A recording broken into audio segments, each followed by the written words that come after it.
गुरु सदगुरु रविदास जी महाराज को भी मैं नमन करता हूं, जिन्होंने धन धरती राजपाट में बंटवारा नहीं हुआ। बहुत बड़ी आबादी सुविधाओं से वंचित और सम्मान से वंचित रह गई होगा। माननीय सभापति जी, जब जातीय जनगणना पूरी होगी 70% आबादी तो गांव में निवास करती है, तो गांव की आबादी के बारे में भी सोचना होगा। नहीं मांगा है हक, कोई फरियाद नहीं। नमस्कार, जय हिंद। मैं आपके साथ में आपका दोस्त प्रजापति आरबी सिंह। लगातार जिस तरह से सदन में प्रधानमंत्री नरेंद्र मोदी झूठ पर झूठ बोलते चले गए, एक के बाद एक झूठ बोला।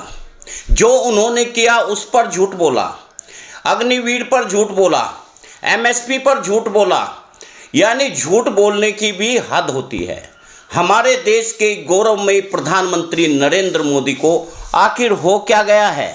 वो लगातार झूठ पर झूठ, झूठ पर झूठ बोलते ही जा रहे हैं। एक के बाद एक झूठ बोलते हैं। राहुल गांधी को कभी बच्चा बताते हैं, कभी बाल हट बताते हैं, न जाने क्या क्या कह देते हैं। मैंने आज तक ऐसा देश में प्रधानमंत्री नहीं देखा। लेकिन एक शख्स और गया जो संसद जिसने हिला दी, उस शख्स का नाम था चंद्रशेखर। हम मरने के लिए पैदा नहीं हुए, जो चाहता हमारी हत्या कर देता है।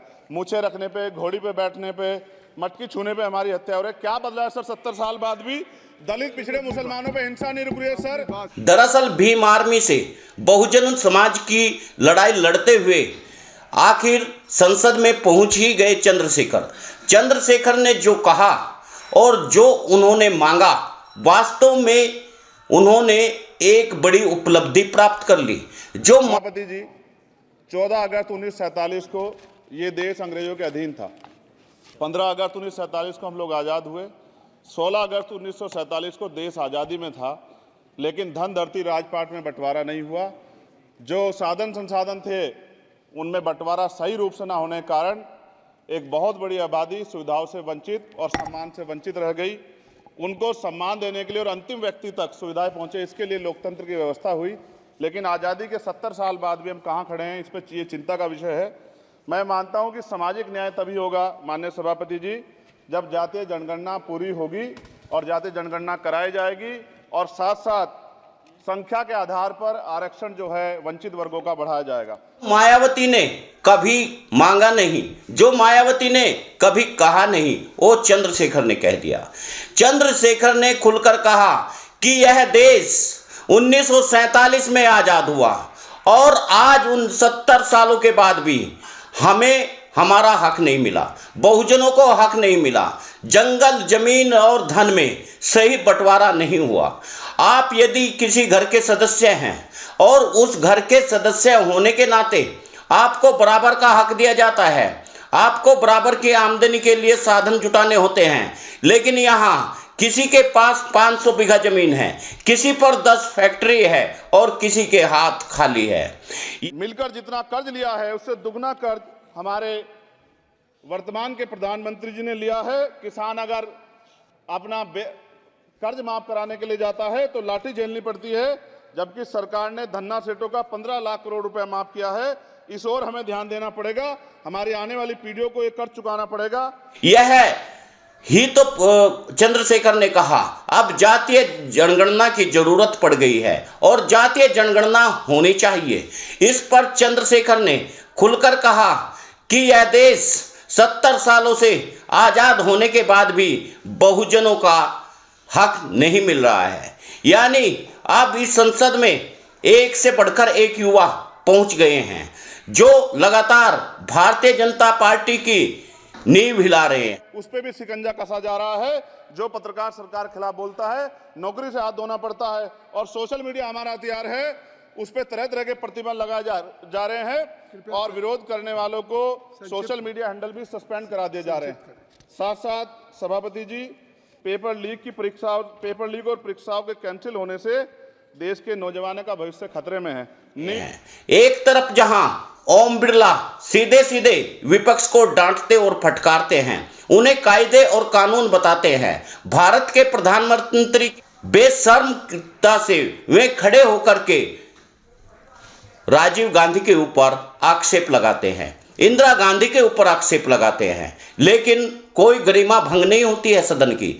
जो इस देश में जो बलिदान हो गए हैं, राजीव गांधी जिसे कहा गया कि उन्होंने डिजिटल इंडिया की स्थापना की, जिन्होंने इस देश में कंप्यूटर लाया, जिन्होंने इस देश के लिए जो शहीद हो गए, आज प्रधानमंत्री प्रोटोकॉल के तहत निकलते हैं। प्रधानमंत्री बाहर नहीं जा सकते, प्रधानमंत्री को घबराहट होती है। और कई बार सदन में जिस तरह से हंगामा हुआ और विपक्ष के लोगों ने कहा तानाशाही नहीं चलेगी, मणिपुर पर एक शब्द नहीं बोले प्रधानमंत्री, और नीट परीक्षा पर बेशर्मी से खड़े रहे प्रधानमंत्री, और घोटालों पर बोलते रहे, लेकिन अपने घोटाले नहीं देख पाए प्रधानमंत्री। कितने घोटाले देश के प्रधानमंत्री ने किए, चुनावी चंदे को लेकर के घोटाले किए, और राफेल घोटाला किया, कोयला घोटाला किया, नीट परीक्षा घोटाला किया, लेकिन हमारे देश के प्रधानमंत्री कहेंगे नहीं। कांग्रेस के घोटाले जो 50 साल के हैं और जो खुल चुके हैं, जिनमें क्लीन चिट मिल चुकी है, हमारे देश के यशस्वी प्रधानमंत्री उन्हें बता रहे हैं। यह इनकी सोचने की एक तरीका है। और अमित शाह जी तो सीधे सीधे ओम बिरला को धमका रहे हैं। वे कह रहे हैं ऐसे सदन नहीं चलेगा, या आप कहे तो सब कुछ सही, राहुल गांधी कहे तो सब कुछ गलत। हिंदुओं के नाम पर किस तरह से भड़काने की कोशिश की गई, किस तरह से कहा गया कि बीजेपी को यदि यह कह दिया कि आप हिंदुओं के ठेकेदार नहीं है तो मिर्ची लग गई। आप अगर सदन में किसी ने भगवान शिव की तस्वीर दिखा दी तो ओम बिरला जी को मिर्ची लग गई। लेकिन इससे पहले जिस तरह के नारे लगे वे सब सही थे। यदि किसी ने जय संविधान बोल दिया तो ओम बिरला जी को मिर्ची लग गई। वाह, क्या बात है। हमारे देश के लोगों की शख्सियत देखिए कि विपक्ष को कैसे दबाया जाता है। इनकी महानता देखिए, कैसे नियम और कानून बताने के लिए खड़े हो जाते हैं। आज पहली बार देखा कि हमारे देश में ऐसे ऐसे महानायक भी है। साथियों, आपसे एक निवेदन है, ऐसे लोगों का पर्दाफाश करना चाहिए। अब हम चंद्रशेखर के पास में आपको लेकर चलेंगे। उन्होंने क्या कहा, उनकी पूरी बाइट को सुनिएगा। नमस्कार।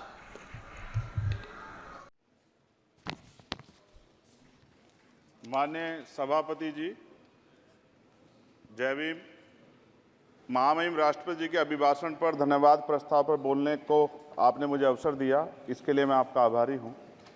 सभापति महोदय, सर्वप्रथम मैं बहुजन समाज में जन्मे सभी संतों, गुरुओं, महान पुरुषों को नमन करता हूं, जिनमें महात्मा ज्योतिबा फूले, डॉक्टर बाबा साहब अम्बेडकर और मान्यवर काशीराम साहब को मैं याद भी करता हूं आज के दिन पर। साथ साथ नगीना की महान जनता और भीम आर्मी और हमारी पार्टी आज़ाद समाज पार्टी काशीराम के साथियों का भी धन्यवाद करता हूं। इसके बाद अपने कुल गुरु जगत गुरु सदगुरु रविदास जी महाराज को भी मैं नमन करता हूं, जिन्होंने दुनिया को लगभग 600 साल पहले बेगमपुरा शहर के रूप में दुनिया का सबसे महान लोकतांत्रिक दर्शन दिया। अध्यक्ष महोदय, माननीय सभापति जी, 14 अगस्त 1947 को ये देश अंग्रेजों के अधीन था। 15 अगस्त 1947 को हम लोग आज़ाद हुए। 16 अगस्त 1947 को देश आज़ादी में था, लेकिन धन धरती राजपाट में बंटवारा नहीं हुआ। जो साधन संसाधन थे उनमें बंटवारा सही रूप से न होने के कारण एक बहुत बड़ी आबादी सुविधाओं से वंचित और सम्मान से वंचित रह गई। उनको सम्मान देने के लिए और अंतिम व्यक्ति तक सुविधाएं पहुंचे, इसके लिए लोकतंत्र की व्यवस्था हुई। लेकिन आज़ादी के 70 साल बाद भी हम कहाँ खड़े हैं, इस पर ये चिंता का विषय है। मैं मानता हूं कि सामाजिक न्याय तभी होगा माननीय सभापति जी, जब जातीय जनगणना पूरी होगी और जातीय जनगणना कराई जाएगी, और साथ साथ संख्या के आधार पर आरक्षण जो है वंचित वर्गों का बढ़ाया जाएगा। उसके साथ साथ जब राष्ट्रपति जी अभिभाषण पर बात रख रही थी तो उन्होंने शहरी और ग्रामीण क्षेत्रों के विकास की बात कही और ये भी कहा कि दुनिया में सबसे उत्तम शहर हमारे यहाँ बने। लेकिन माननीय सभापति जी, 70% आबादी तो गांव में निवास करती है, तो गांव की आबादी के बारे में भी सोचना होगा कि उनका जीवन कैसे बदले। माननीय सभापति जी, उच्च शैक्षणिक संस्थानों में बहुजन समाज के जो छात्र हैं उनके साथ कास्ट एट्रोसिटी हो रही है, निरंतर उनकी हत्या हो रही है। साथ साथ जो सरकारी कर्मचारी हैं दफ्तरों में, उनके साथ भी जो SC ST OBC और मुस्लिम और अन्य धार्मिक अल्पसंख्यक है, उनके साथ भी माननीय सभापति जी जातिगत और धार्मिक जो है शोषण किया जा रहा है। इसलिए मेरी मांग भी है कि पुरानी पेंशन को भी अध्यक्ष जी बहाल किया जाए। जो कर्मचारी देश की सेवा में लगे हैं उनका भी सम्मान होना चाहिए। साथ साथ सभापति जी, भाजपा ने चुनावी लाभ के लिए सबका साथ सबका विकास के नारे दिए जो खोखले हैं, क्योंकि 10 साल में दलित, पिछड़े, आदिवासी, मुस्लिम और अन्य धार्मिक अल्पसंख्यक के जो अत्याचार हुए हैं वो किससे छिपे हुए नहीं हैं। ये गलत है, ये बंद होना चाहिए। सभापति महोदय जी, महामहिम राष्ट्रपति जी के भाषण में निजी क्षेत्रों में SC, ST, OBC को रिजर्वेशन देने का कोई उल्लेख नहीं हुआ है, जो कि आज चर्चा का विषय, क्योंकि 98% प्राइवेट सेक्टर है, 2% सरकारी सेक्टर है, तो 98% प्राइवेट सेक्टर में भी हमारी हिस्सेदारी की बात होनी चाहिए। माननीय सभापति जी, आशा कार्यकर्ताओं, आंगनबाड़ी वर्करों, भोजन माताओं के वेतन वृद्धि पे भी कोई उल्लेख नहीं हुआ है, वो भी अभी नंगे, उन पर भी सोचना पड़ेगा। माननीय सभापति जी, जिस क्षेत्र से मैं चुन के आऊँ नगीना से, वो बहुत पिछड़ा क्षेत्र है, उस क्षेत्र में कोई विशेष आर्थिक पैकेज नहीं दिया गया, रोजगार की सेवाएं नहीं है, नौजवान पलायन करता है। IIT, IIM, एम्स, केंद्रीय विद्यालय आदि शिक्षा में और चिकित्सा संस्थानों की स्थापना होनी चाहिए, जो कि नहीं है। और माननीय सभापति जी, मानसून सत्र आ गया है, मेरा क्षेत्र बाढ़ से बहुत प्रभावित है, इसलिए मैं आपसे आग्रह करूंगा कि वहां के लोगों को बाढ़ से निजात दिलाई जाए। माननीय सभापति जी, चीन हमें आंख दिखा रहा है और लगातार हमारे देश की सीमाओं में घुसपैठ कर रहा है, इसलिए अग्निवीर योजना को हटाकर पुनः सेना भर्ती शुरू की जाए और साथ साथ भारत की सबसे प्राचीन व बहादुर रेजिमेंट में से एक चमार रेजिमेंट को पुनः बहाल करा जाए, ऐसा भी मेरा आपसे आग्रह है। माननीय सभापति जी, पिछले सारे प्रधानमंत्रियों ने मिलकर जितना कर्ज लिया है उससे दुगना कर्ज हमारे वर्तमान के प्रधानमंत्री जी ने लिया है। किसान अगर अपना कर्ज माफ कराने के लिए जाता है तो लाठी झेलनी पड़ती है, जबकि सरकार ने धन्ना सेठों का 15 लाख करोड़ रुपए माफ किया है। इस ओर हमें ध्यान देना पड़ेगा, हमारी आने वाली पीढ़ियों को ये कर्ज चुकाना पड़ेगा। माननीय सभापति महोदय जी, किसानों को MSP की लीगल गारंटी तथा किसानों का कर्ज माफ होना चाहिए। साथ साथ 2 अप्रैल 2018 को SC, ST के बच्चों पे बहुत बड़े पैमाने पे मुकदमे लगे थे, वो हमारी लड़ाई सही थी, ये सुप्रीम कोर्ट ने माना और बाद में सरकार ने माना, वो मुकदमे तुरंत वापस होने चाहिए। माननीय सभापति जी, प्रेस जो है उस पर भी शिकंजा कसा जा रहा है, जो पत्रकार सरकार के खिलाफ बोलता है नौकरी से हाथ धोना पड़ता है, और सोशल मीडिया हमारा हथियार है, उस पर तरह तरह के प्रतिबंध लगाए जा रहे हैं और विरोध करने वालों को सोशल मीडिया हैंडल भी सस्पेंड करा दिए जा रहे हैं। साथ साथ सभापति जी, पेपर लीक और परीक्षाओं के कैंसिल होने से देश के नौजवानों का भविष्य खतरे में है। नीट, यूपी सिपाही भर्ती सभापति जी और 69,000 शिक्षक भर्ती में आरक्षण घोटाला हुआ है, कोई पूछने वाला नहीं, खून के आंसू रो रहे हैं बच्चे, बेरोजगारी का दंश युवा झेल रहे हैं, इसलिए मेरा आग्रह है कि युवाओं के लिए कृपया समाप्त करें। चंद्रशेखर, माननीय सभापति जी, मैं पहली बार बोल रहा हूं, आप कहेंगे मैं बैठ जाऊंगा, मैं आपकी बात, मैं संवैधानिक मर्यादा का पालन करूंगा, मगर हम तो माननीय सभापति जी सुन ही रहे हैं। आप बोलिए, 1 मिनट। धन्यवाद, धन्यवाद। 1 मिनट और बोलिए। अध्यक्ष सभापति जी, नारी सम्मान की बात करने वाली सरकार, हमने मणिपुर देखा सर, हमने पहलवान बेटियों का हर्ष देखा सर, और हमने सर हाथरस की बेटी का हर्ष देखा सर, और हाथरस के परिवार को जो वादा किया था सरकार ने वो भी पूरा नहीं किया, और महिलाओं में भी, स्पेशली दलित, पिछड़े और मुस्लिम वर्ग की, आदिवासी वर्ग की महिलाओं के साथ आज भी NCRB का डाटा कहता है सर जो जुल्म हो रहा है वो सहनीय नहीं है सर। साथ साथ कोविड में तैरती, हमने कोविड में बहुत सुना सर, कोविड में तैरती लाशें भी गंगा में हमने देखी है सर, और मजदूरों का हाल भी हमने देखा है। सभापति जी, बस सब समाप्त कर रहा हूं, नोटबंदी पे छोटे मजले उद्योग की जो कमर टूटी वो भी हमने देखी है।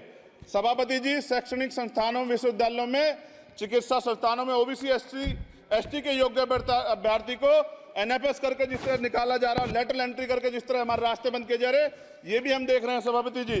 साथ साथ मेरा ये कहना है सर, ये सबका इशू है कि प्राइवेट कर्मचारी सर और सरकारी भी कई जगह पे 8 से ज़्यादा घंटों से काम करते हैं, और उनको जो सर उचित वेतन भी नहीं मिलता, तो न्यूनतम वेतन 20,000 रुपये तय हो और 24 घंटे की ड्यूटी। उदाहरण के तौर पे यूपी पुलिस सर बहुत पूरा काम करते हैं वो लोग, वो राज्य के विषय हैं। आप सर मैं आपके राज्य सरकार के लिए भी आपके संज्ञान में डाल रहा हूँ विषय सर, पुलिस सब जगह है सर, लेकिन सवाल ये है सर, बहुत पसीना बातें हैं, 8 घंटे की ड्यूटी और वेतन विसंगति, वोटर स्कीम से उनको जो है बाहर किया जाए।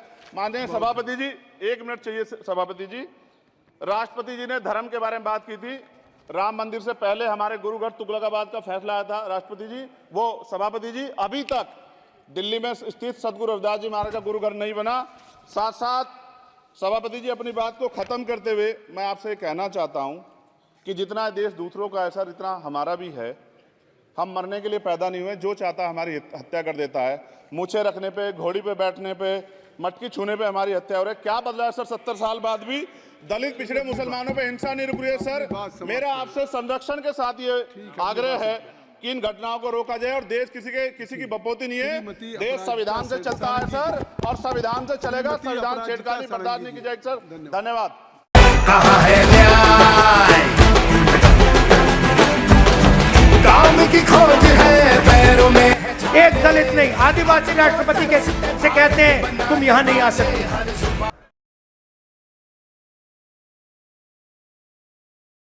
देश के अरबपति खड़े थे, पूरा बॉलीवुड खड़ा था, क्रिकेट की टीमें खड़ी थी, मगर एक गरीब व्यक्ति नहीं खड़ा। मजदूर हक के मारे मिलके जब बढ़ेंगे तो न्याय लेंगे सारे। हम पहुंचेंगे।